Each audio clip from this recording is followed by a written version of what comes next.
দেখেন, আপনারা শুনেছেন যে আমরা আইসিসি কে প্রথমে লিখেছিলাম যে how important is security and safety.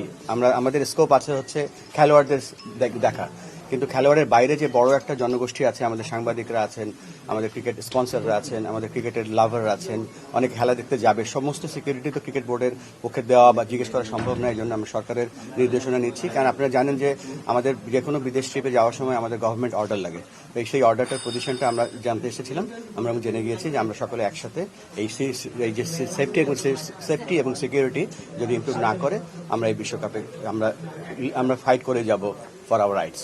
সম্পূর্ণ না, এটা তো আমরা তো একটা ভ্যালিড রিজন নিয়ে কথা বলছি বা আমরা রেজ করছি। আমরা তো এতগুলো বিশ্বকাপ খেলেছি, কখনো এই ধরনের কথা বলিনি। আমাদের কাছে মনে হচ্ছে তাই আমরা এটা রেজ করেছি স্ট্রংলি। না, আইসিসিকে আমরা বোঝাবো, আমাদের মন্ত্রী মহোদয় যেভাবে বলে গেলেন আমরা বোঝাবো। কেননা দেখেন, পূর্বেও কিন্তু সিকিউরিটির কারণে বিভিন্ন এই ধরনের ইভেন্ট হয়েছে, এবং আপনারা জানেন যে হাইব্রিড বিশ্বকাপ যে হচ্ছে সেটার মূল কারণটাই কিন্তু সিকিউরিটি। সো আমরা আশা করছি যে আমাদের রিজনগুলো আছে সেগুলো আমরা এস্টাবলিশ করতে পারবো। এখানে তো অন্য আরো দেশ খেলতে যাবে, তো তাদের নিরাপত্তার বিষয়টিও চলে আসবে নিশ্চয়ই। তারা যদি কমপ্লেন না করে আমাদের কমপ্লেনটা টিকবে কিনা, আপনি কি মনে করছেন? না, আমরা তো ভ্যালিড রিজন নিয়ে কথা বলছি।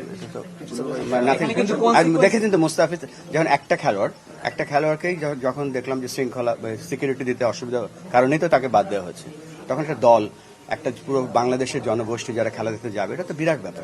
এটা ইমপ্যাক্ট কি ধরনের করতে পারে লং টার্ম, আপনি কি মনে করছেন? লং টার্ম না, আমরা দেখেন আমাদের জাতীয় দল তৈরি করছি। আমরা আপনারা জানেন যে আমাদের টিম স্কোয়াড ঘোষণা করে দেওয়া হয়েছে। আমাদের কিন্তু এই বিপিএলটা অনুষ্ঠিত হচ্ছে, কিন্তু ওয়ান অফ দ্য রিজন যে টি-20 ফরম্যাটে আমাদের টিমটা যেন ইউজ টু হয়, সবকিছু আমাদের দিক থেকে আমরা প্রস্তুতি রাখছি।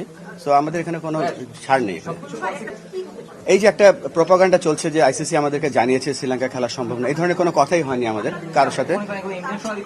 আমি জানি না, এটা একটা প্রপাগান্ডা আমি বলবো, ফলস নিউজ। কেননা এখনো আইসিসির সাথে আমাদের যোগাযোগ হয়েছে একটা, আমরা তাদেরকে জানিয়েছি, তারা আমাদের থেকে জানতে চাইছে কি ইস্যু।